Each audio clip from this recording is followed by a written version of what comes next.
Porque tem alguns detalhes que a gente não perguntava por, porque não havia necessidade e estava na regra do jogo, como a questão da abrangência geográfica. E as pessoas também pensam o seguinte: eu, as operadoras querem rede para vender o produto, mas em compensação elas têm que amassar a rede, porque senão elas não vão ter lucro na venda daquele produto. E aí você gera um outro problema, você começa a ter o prestador de serviço que está sendo amassado, que não vai te prestar o serviço como ele deveria prestar, porque ele não pode não estar ganhando aquilo que ele gostaria de ganhar. O famoso. E, como, e talvez ele comece a fazer uma estrutura de custo de atendimento menor com produtos e com insumos mais baratos para poder chegar àquele ponto. Tanto que a gente tem um problema hoje, que é um efeito disso, que é a questão dos exames. Que as pessoas começaram a atender com uma velocidade muito de tempo, um tempo muito menor, uma velocidade muito maior, e você pede uma quantidade de exames muito grande para você ter um parecer numa segunda visita. Então, você aquela coisa, eu vou pedir, vou me precaver, vou pedir uma cacetada de coisa, e isso vai estar coberto pelo plano, e a partir daí eu começo a fazer. Então a gente tem, as pessoas não têm essa noção, ou pelo menos não tinham, de que rede é igual a custo. Uma maior rede é igual a custo. Não adianta nada você morar no Rio de Janeiro, em Campo Grande, e querer ter o Copador. Você vai passar por vários hospitais que podem vir a te atender com, com bom resultado. Então, as pessoas começaram a colocar, que eu acho que foi fantástico, quando as empresas de hospitais começaram a voltar a ter marca, como você tinha há, sei lá, 30, 40 anos atrás. Eu vou nascer no hospital tal, eu fui operar no hospital tal. Isso é muito interessante. Só que isso é muito interessante para um determinado cliente, que seria um cliente particular. O cliente de planos de saúde, por ele estar numa empresa particular, ele não quer pagar aumento, essa empresa tem que ser muito, tem que ter resultados muito afiados, tem que ser muito assertiva em negociação. Então você começa a ver o seguinte, que as pessoas hoje fazem uma migração não porque elas pararam para estudar, mas de uma maneira forçada. Uma das coisas que eu, que eu gosto de fazer é tentar entender da pessoa o seguinte: por que você está precisando do plano, como você usa o plano, onde você mora, aquela coisa toda. Mas uma pergunta simples: quanto você quer pagar para eu ajustar um produto que entre daquilo? Porque se você for entrar na concepção do que eu quero uma Ferrari, Ferrari é Fiat, amigo. Tu vai ficar com 147, pode ficar com o ninho que dá pau na Ferrari em filme do Vin Diesel. Mas quanto você tem de capacidade?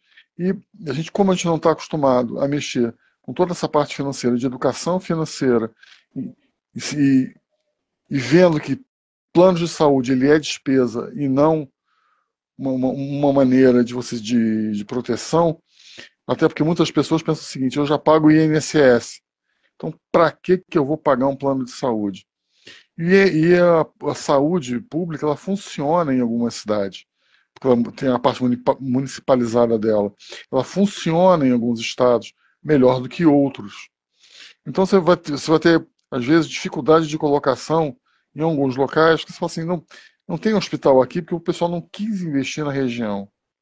Então a É. gente ainda fica com esse problema. Agora, o que me assusta, para já passar a bola para você, é empresas muito pequenas estarem crescendo e qual é a ferramenta mais rápida de crescimento? Que são as licitações públicas. Porque você vê que algumas autarquias federais falam assim, precisamos de um plano de saúde. Tem que atender à lei. Beleza, eles atendem a lei. Precisamos dos seguintes municípios. Eles atendem. Às vezes fazem acordos com outras empresas ou fazem consórcios que nada mais é do que duas empresas se juntando com uma determinada função social por um determinado período de tempo. Você tem empresas que de repente começaram a entrar na área de licitação pública, então a gente vai começar a ter um outro problema, que é se essas empresas ganhando, não sendo desclassificadas, ou elas começando a dar passos maiores, se elas vão ter capacidade de crescimento, se elas vão conseguir a criação de rede em curto prazo, se os valores que elas apresentaram, que são baseados estatisticamente, atualmente, nas contas que elas têm, elas vão conseguir manter para atender esses novos públicos que estão entrando, que é um pessoal que reclama muito. Se você se É, lembrar do problema que a gente teve aqui no Rio de Janeiro, teve um governo, se não me engano, foi de César Maia, que ele colocou, todo mundo poderia vender plano de saúde para a prefeitura, desde que tivesse um valor, na época, se não me engano, era R$ 33, era um número desse, fosse, sei lá, R$ 40. Todo mundo que desse um produto de R$ 40 poderia vender para a prefeitura. Ponto. Só que na hora que ele fez isso, e algumas pessoas têm plano, entrou o plano mais justinho possível, como entraram planos maiores, que esperavam que esses justinhos explodissem, e você começou a ter problemas de qualidade de atendimento, porque eu tinha um plano melhor que o teu plano é melhor que o teu plano vai cobrir uma rede melhor que a minha, e a gente estava dentro da mesma localidade, é. porque não O tinha problema, participação. o problema disso tudo, eles é o seguinte, por exemplo, quando você tá, depende muito da região, depende do operador e depende do mercado, né? Isso aí não é uma Sim, realidade claro. absoluta. Não, Mas isso não. não, é só para dar. Você falou sobre isso, eu estou concordando e apenas Eu dando exemplos falei práticos. nada. Não, falou, você disse que depende da Nego. região. Nego. Neguei 3 vezes. Vambora, segue aí. Mas assim, eu já trabalhei, né, numa Unimed, né, numa região, em que se eu ofertasse um produto para trazer um cliente do concorrente, o outro ficava sabendo.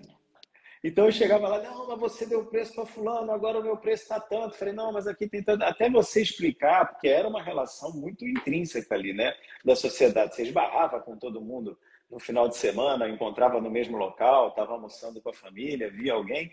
Então você não conseguia manter uma negociação, não que você quisesse prejudicar, mas assim, é uma negociação com o cliente.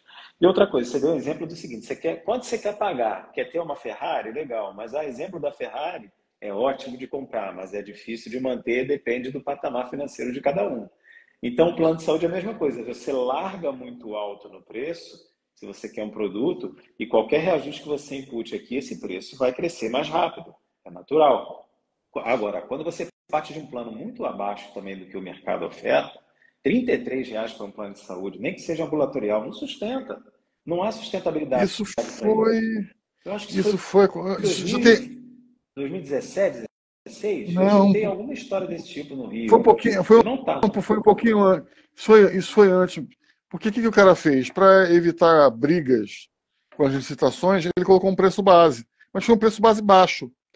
Então, hoje em dia, quem comprou o plano naquela época, tem muita gente com um plano pequenininho. É. Aí você começa. Aí qual é o grande problema desse plano que é pequenininho? Que era o plano ajustado, era o plano ajustado para a época. Esse plano acaba criando, para ele poder continuar crescendo e funcionando, um nível de judicialização Altíssimo. absurdo. É. Porque olha só, eu não tenho esse hospital, eu tenho essa cobertura, mas eu quero ser atendido quando eu estou com um problema, sei lá, de câncer, e eu preciso de um hospital melhor e não ter na rede. Se vira e me arranja. Então você Exatamente. explode a relação de uso desse negócio. Agora, É. os planos regionais hoje são uma solução? Eu fico pensando o seguinte: podem vir a ser uma solução temporária. Agora, a gente não sabe também como é que vai ficar o principal de tudo, que é a economia. O plano regional hoje, ele é uma solução dependendo da rede que você tem disponível para credenciar. Quanto maior a oferta do mercado para você segmentar um plano, melhor. Quanto menor a oferta, você não consegue segmentar esse plano naquela região, então você acaba abrangendo outras regiões. Ou algumas operadoras que você conhece, seguradoras, já fizeram produtos dessa forma na região sudeste, por exemplo. Ó, tem um produto que é a região sudeste, né? Rio, São Paulo, Minas. O pessoal às vezes esquece o Espírito Santo aqui onde eu estou, né? Mas porque, né, você, por exemplo, aqui no Espírito Santo, diferentemente do Rio e São Paulo, você não tem essa questão de hotelaria separando um hospital, que para você ter acesso àquele hospital, você tem que ter um plano só de acomodação em quarto privativo, né, que a gente coloquialmente chamou de gourmetização aí do segmento, né? Porque, assim, você não tem muita opção aqui para, quarto privativo. Não faz diferença mesmo na acomodação. Já Rio, São Paulo, Minas, né, Brasília, se não me engano também, você tem essas opções de, realmente, eu tenho um hospital ali que atende só na modalidade quarto privativo, ele não tem acomodação em enfermaria. Nós falamos isso na última live, né, que é aquela questão de ficar antipático. Eu, particularmente, sou contra a sala. Pode ter sala VIP, só não pode ter fila VIP. para atendimento hospitalar em saúde, porque o que determina isso é o protocolo de Manchester, né? Que aí você vai pelo risco realmente para o paciente precisa, e é uma decisão de saúde, né? Não pode, a decisão de atendimento não pode ser gourmetizada. Você não Mas pode dar uma carteirada, você não pode dar uma não, carteirada no momento que tem uma avaliação de risco por não, por um enfermeiro que vai dizer assim, "Olha, o senhor é risco vermelho, o senhor é risco branco, o eu cara que é sou. risco amarelo, o outro é vermelho. Você não pode ter carteirada, apesar de umas pessoas ainda tentarem pensar dessa maneira, culturalmente falando. Mas e aí, Daniel, o que que a gente faz? A gente oferece para o cliente um plano, ou a gente qual é a melhor maneira de explicar para ele que esse plano pode ser uma solução viável para ele? Financeira e se principalmente, seja para grande empresa, porque a negociação é livre e vai depender do resultado da empresa, aí não tem jeito. Mas para PME, aqueles clientes que vão até 29 beneficiários, está garantido por lei que o reajuste é em carteira. Então, as empresas, de uma maneira geral, serão reajustadas no índice de carteira da operadora. Então, você não tem como escapar disso, tem uma margem de segurança ali. Nos coletivos por adesão, que aí é um outro mercado, você tem um plano empresarial ali que as pessoas confundem com pessoa física. Eu entendo ainda que o plano regional é uma solução de custo, mas é muito mais viável quando você tem uma estrutura verticalizada. Por quê? Você consegue dar uma segmentação nos hospitais de menor custo para maior, você consegue administrar. Se tem um hospital âncora seu que é semi-verticalizado, vamos dizer assim, né? Se é que isso existe, é um parceiro seu que você compra ali com ele e faz o captation lá dentro, né? Como as operadoras trabalham em algumas opções. Olha, eu fiz a opção de ter aqui, então tem. Então, isso o cliente não vai saber. Quem vai saber são as pessoas como nós, né? Como você e eu. Vamos conseguir explicar para o cliente isso de maneira comercial, porque o cliente tem que sentir a diferença no preço. Eu trabalhei na operadora também aqui, não vou citar nomes, né? Mas eu já vi duas operadoras. Uma, que é o exemplo do que você deu, que entrou com custo baixo. Ela veio a opção de pegar mercado. Ok, vou pegar aqui tantas vidas. Cresceu lá 10, 15 mil vidas. Não se sustentou. Não foi a primeira, nem foi a última. Ela foi a quinta de uma série de operadoras que tentaram atuar em determinado mercado e que eram operadoras novas. Então, eu entendo que o plano regionalizado sirva para operadoras novas que vão numa opção mais direcionada de atendimento, para dar qualidade e crescer a partir dali, mas isso limita a operadora. Para o cliente, o plano regionalizado de operadora de maior porte vai dar mais solução para ele, se isso fizer sentido na carteira dele. Então, respondendo a sua Sim. pergunta, sim, vale a pena ter um plano regionalizado, à medida que ele não paga aquele risco, mas que faça diferença quando você compara os planos. Porque teve operadora que já botou produto regional mais caro que o produto que é estadual, por incrível que pareça. Ah, porque o modelo de cuidado e tal. Eu falei, cara, mas isso não faz sentido para o cliente. Tem que ter uma leitura não só técnica, mas comercial. Como é que o cliente vai... Você vai mostrar para o cliente o seguinte, olha, eu tenho um bolo de 20 centímetros e tenho outro de 30. O de 20 é mais caro que o de 30. O cliente vai para o de 30, ele não vai comprar o de 20. Né? Com É o toda certeza. mesmo bolo. É o mesmo bolo. Você não vai, não faz sentido. Então isso gera muito dilema às vezes, mas é bem específico isso, né? Mas de maneira geral, o produto regionalizado, se a operadora fizer o desenho certo, vale a pena para o cliente sim.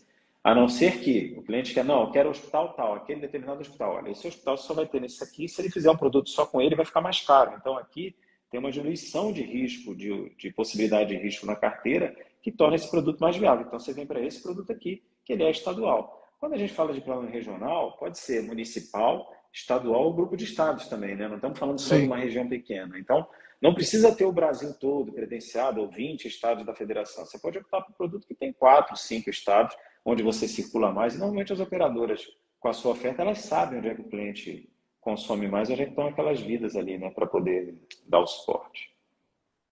E tem um outro detalhe também: muitas operadoras estão comprando operadoras menores, estão mantendo a marca por um tempo maior, até para elas poderem ter uma questão de branding diferente. Olha, aqui, como a Sul América tem, como a Apivida acabou fazendo também, você ter pequenas marcas, tem o suporte da grande, o famoso Powered by, o suporte dessa grande empresa, e elas conseguem pegar ainda focadas em outro tipo de público. Eu acho isso muito interessante. Mas o mais interessante disso tudo é que, se você está vendo essa palestra, essa discussão entre amigos, corretores, você pode comprar seguros com a gente. Você pode nos contratar para fazer uma consultoria para você, para o seu RH, que está cheio de dúvidas, principal, principalmente toda a questão do próximo assunto que a gente vai falar na semana que vem, que é a questão das coparticipações, que as pessoas estão absolutamente perdidas com coparticipação, com tabela, porque não era comum para as pessoas receberem junto com o seu boleto um determinado formulário dizendo que elas iriam pagar a mais alguma coisa. Daniel, eu queria te agradecer aqui pelo convite da gente fazer mais essa live no teu canal. Vou te pedir a gentileza, depois de você salvar essa live, dar o compartilhar aqui no Instagram. Vou pegar depois dessa live, vou colocar no meu canal. E eu espero que a gente continue mantendo esse ritmo, que a gente consiga ter bons negócios e que a gente faça crescer também essa nossa ideia de não só financeira, mas cultural, que eu acho que é um grande diferencial que a gente tem para oferecer para as pessoas. Queria te agradecer, muito obrigado, cara. Te agradeço, meu amigo. Estimo suas melhoras novamente. É época sazonal. Isso também as operadoras preveem lá no impacto de preço de sinistros que ocorre lá, né? E a gente se vê na próxima live. E todos aqui presentes agradeço também aí por terem passado ou terem participado conosco, tá? Até quarta, gente. Até obrigado. Quarta. Daniel, salva essa. Abraço, cara. Obrigado. Abração.